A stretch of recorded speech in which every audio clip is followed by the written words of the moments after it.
It's come a reality that very often people who seem to have good intentions about interacting with a resident come to find out later really don't. They're out to cause problems, they're out to rip people off and conduct criminal activity. Unfortunately, many of these people who fall victim to such problems are senior citizens in the community. And we've heard about this many times in the past, and unfortunately it still continues even to this day with all the messaging that's going on right now. So we wanted to take some time now to revisit this issue about scams and how to stay safe and how to avoid becoming a victim of scams, particularly for senior citizens in our community. I'm joined by Officer Doug Gertz from the Crime Prevention Unit of the Addison Police Department. Hi, Doug. Thanks for coming in to talk today.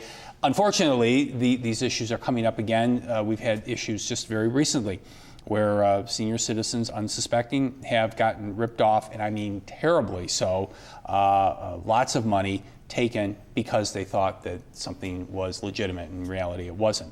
One of these issues, as I said, is when a senior citizen might get a phone call from somebody who's appearing to be a grandchild, a grandson or a granddaughter, and saying that they are in trouble. Talk a little bit about that issue, Doug, and how people fall victim and what we want to do to protect ourselves from something like that. Well, first of all, thanks, Don, for having us. Appreciate that. And you are right. There's scams out there that people are getting scammed for thousands of dollars. So we want to definitely touch on a few of those today. So the grandparent scam is where the scammer or the con artist will call the telephone number and talk to the resident and say, hey, I'm your grandson, I am in trouble and I need money. Please do not call my parents. Can you just wire some money? At that point, what happens is the grandparent or the senior kind of gets a little nervous and wants to help the grandchild. So they will follow the instructions of the scammer and go to the bank and wire the money to the scammer. How does the scammer even know who these people are, know that there's grandchildren involved? I mean, they must sound pretty convincing for somebody to respond like that. In one case in particular, it was thousands of dollars that the scammer was able to talk the senior out of, where they wound up they had to go spend all this money and get it to somebody, and I think the end result is those people aren't going to get that money back. That's correct. And they may be calling from another state or even country, so it's hard to get those funds back or even catch the scammer. So I'm the grandfather getting this phone call at home.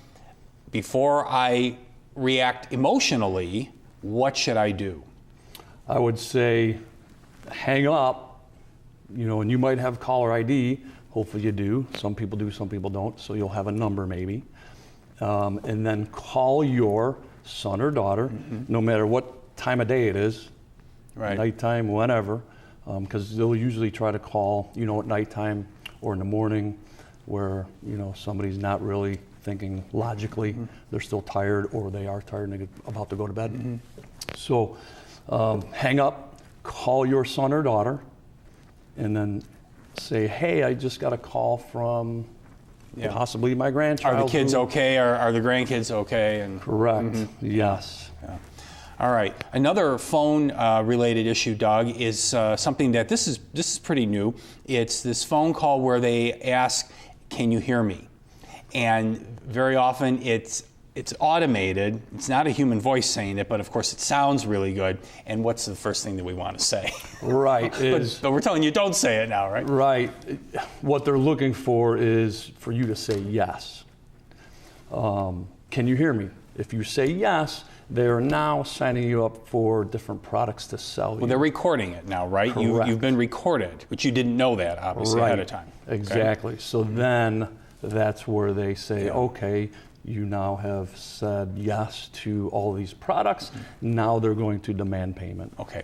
And these would be coming from phone numbers that you obviously don't suspect. And with the other one, the earlier one we talked about, these are calls that you don't suspect. So if you have caller ID, whether it's on a landline phone or a mobile phone, a cellular phone, the first thing I would probably say is if you're not quite sure where the number's coming from, maybe it's best not to answer it. Let it go to a message, because if it does, you can always respond then. Correct. And I do that too for my own phone. Sure. If I don't know the number, I have voicemail, I let it go to voicemail. And then and you know, it's not to say that these are all criminal activities that are taking place. Sometimes and we'll talk about this in a little while, about how to get your number off of the calling list that people use, and get a piece of paper and a pencil handy. We'll give you that number in a few minutes. But if you're not sure who it's coming from, if it's not in your caller list, if it doesn't say the name of the person you know, maybe best to avoid it and let it go to a recording, because then they probably won't even leave a message. Right, exactly. And you can always call the police if you suspect the scammer. Give us a number, we can try to call it. Okay. Do people file reports? Is this something that you would have a police report filed on? They can. Yes, okay. They can. Right. Yep. And that's a good way to keep track of it. Another thing that we're going to talk about, Doug, and this is actually something where a person could actually a scammer would arrive at somebody's home and say they're here to do some work on, of all things, your computer. Yes. Which, don't do it. Right. So they'll knock on your door and then say, hey, you have viruses in your computer. I will do it for free.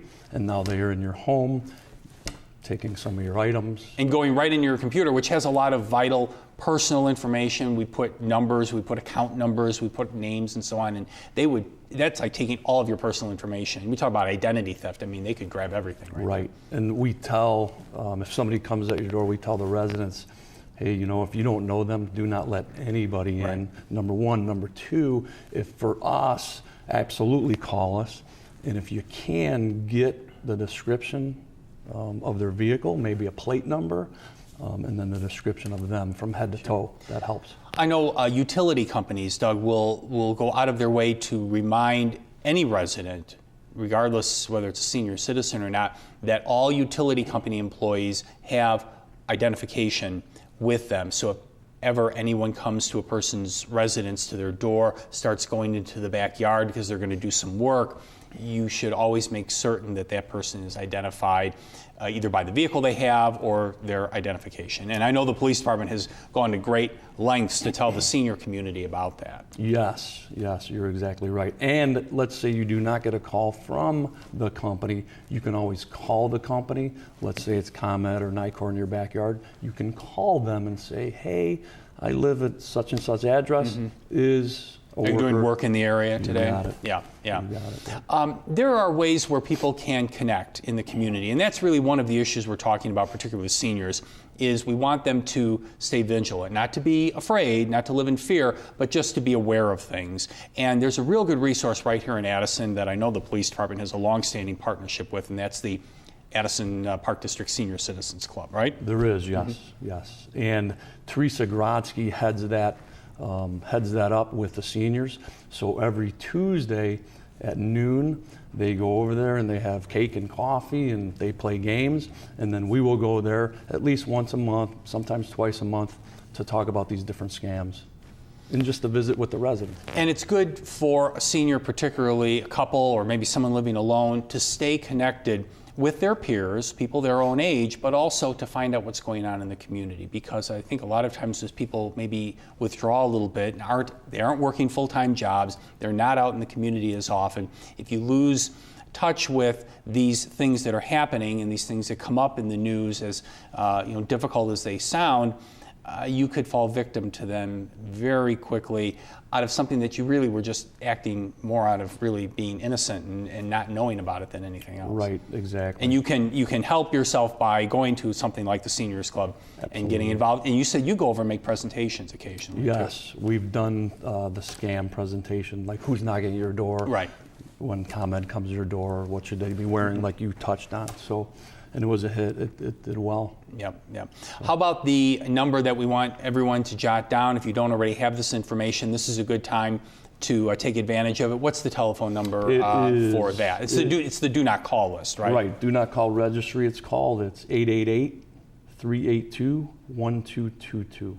And it is toll-free, and it's a one-time sign-up. Okay. And you're not signing up for anything else. It's not a service that you have to pay for. It's strictly to make sure that whether it's a landline phone or a cellular phone, that you are blocked from, those calls would be blocked then to your phone. Correct. Okay. What's the one thing that we want people to be aware of, Doug, as we close now, about how to avoid scams? These are scams that can come by way of your telephone. They can come by way of somebody coming to your house. They could certainly come online, and there's a lot of things that people need to know about that as well. But really, what is the most important thing that people need to know so they don't fall victim to some of these crimes? I would say if you don't know them, do not talk to them. Get to know your neighbors. Share all this information with their neighbors so you're watching out for each other in the neighborhood. And if somebody calls you on the phone and you don't know that number and you don't know that voice, do not talk to them. Well, we hope that the information that we've talked about in our interview today with Officer Gertz will be of benefit to our community, particularly for senior citizens to stay informed of these things. Get on the Do Not Call list, call that toll-free telephone number, and if you aren't already a member of the Seniors Club here in Addison, the Active Adult Seniors Club, consider joining that and go to the meetings, because there, in addition to having a lot of fun, as Doug said, and you can connect with others in the community, you can also learn a lot about how to stay safe. They have people come in from the police department, a lot of other agencies that are here to help residents in our community. And as Officer Gertz said, if you don't know who the person is, don't give out any information, don't respond to them, hang up, or contact the police department if you do get more information, but by all means don't be giving out any information, personal information, account numbers, and so on, and don't respond until you're sure you know who it is that's calling. And if it is a scam, you could have really saved yourself a lot of aggravation and a lot of financial loss as well. We've been talking today with Crime Prevention Officer Doug Gertz from the Addison Police Department, and hope that you stay safe here in our community. Officer Gertz, thank you very much for being with us today. Thank you very much.